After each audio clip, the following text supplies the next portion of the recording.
dans l'Europe. Quelle est la tendance? Est-ce que Issa Chiroma a véritablement fait un ras-de-marée en Ile-de-France? Oui, effectivement, ici en France, si on peut commencer par la France. Bien sûr. Sur les 10 bureaux de vote que compte Paris, Chiroma a gagné 9 de 10. 9 des 10, vous dites? Oui, 9 des 10 bureaux de vote, que ce soit avec un score à la soviétique, parce que même le bureau de vote de Fontenay-sous-Bois, oui, où le candidat Biya est arrivé en tête, c'est avec une différence de 10 voix, juste 10 voix de différence. Donc, mais sinon, partout ailleurs, je prends l'exemple vite fait. Vous avez le bureau de vote de Versailles C, là où toutes les autorités aujourd'hui diplomatiques, si on peut dire, voilà, camerounaises, ils votent, y compris l'ambassadeur. Là-bas, ils ont été, Chiroma les a battus avec 195 contre 51. Excusez-moi, dites-nous, tous ces scores que vous dites, les procès-verbaux sont signés, validés et ont été transmis, je vais dire, à l'autorité qui chapeaute tout ça? Oui, effectivement, c'est l'une des conditions, voilà, sine qua non, que moi j'ai exigé aux représentants du bureau de vote que tous ces procès-verbaux doivent être signés et en plus de ça, ils doivent aussi être paraphés. Voilà, donc signés et paraphés, donc toutes les pages par toutes les parties prenantes.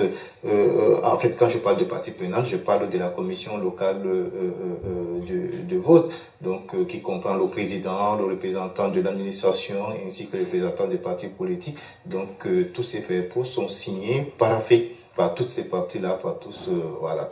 Dites-nous, M. Saleh Koumaï, il y avait combien, on va dire, d'électeurs inscrits et surtout de votants en Ile-de-France, par exemple, en France? En Ile-de-France, il y a 4119 électeurs. Parmi les 4119 électeurs, il y a eu 2326 suffrages valablement exprimés. Sur les 2300, Chiroma a eu 1725. Donc, ce qui lui donne un score de 73%. 73%.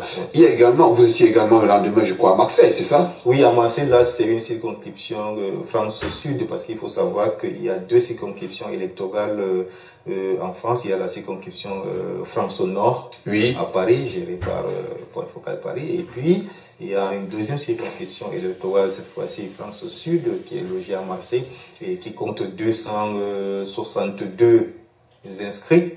oui. Donc, sur les 262 inscrits, il y a eu 130 suffrages valablement exprimés. Sur les 130 suffrages valablement exprimés, je pense que le candidat du RDPC est venu avec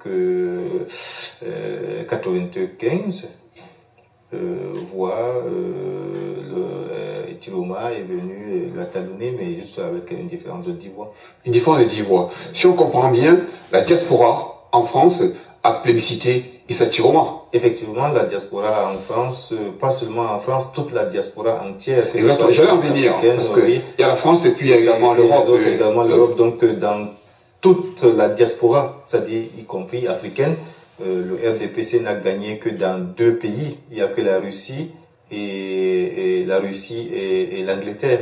Mais sinon, voilà, tous les restes, c'était Chiroma qui a gagné, voilà, qui a été plébiscité, si on peut dire. Chiroma a été plébiscité.